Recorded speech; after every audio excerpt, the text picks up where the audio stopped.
Toliau rinkimų žiniuose pokalbis su nauju kandidatu į Seimą Triuseliu Frėšiumi. Labas vakaras, Triuseli. Jūsų neveiksnumų politika stebina šalį. Ji nauja ir atrodo be jokių iššūkių. Iki rinkimų liko vos kelios dienos. Kaip galėtumėte apibūdinti savo siekius ir šalies ateities viziją? Na, nežinau, neturiu vizijos aš. Žinau, čia visi tie siekiai, ne nuo manęs priklauso.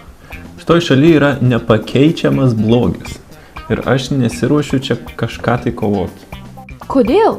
Kaip galite įvardinti tą blogį? Man nesvarbu, jis yra ir viskas. Čia balsuok kiek nori, niekas nepasikeis ir išvis. Prasmės čia nėra jokios. Tik laiko eikvojimas. Tai kokie jūsų siekiai rinkimuose? Nieko. Prieš pat rinkimus atliktoje apklausoje gyventojai teigė, kad mūsų šalyje būtina tvirtinti demokratijos pamatus, tobulinti švietimo sistemą, mažinti netolerantiškumą ir nusikalstamumą. Kaip jūsų nuomonė įmanoma pateisinti rinkėjų lūkesčius? Čia žinot, tie rinkėjų lūkesčiai tokie kaip mano pastangos.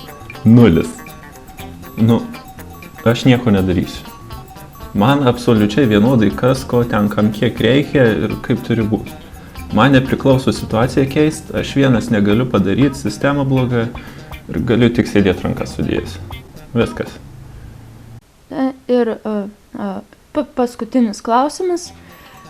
Kodėl žmonės turėtų už jūs balsuoti? Aš esu artimas rinkėjui, tiek savo nuostatomis, tiek situacijos šalyje vertinimu. Manau, puikiai atskleidžiu visuomenės būseną problemų sprendimo atžvilgių. Net mano šūkis – sprendimai, kurie man nerūpi, atspindi visuomenės veidą ir taip mus sujungia dvasiniais siūlais, gijomis. Čia buvo kandidatas į Seimą Triuselis Frėšius.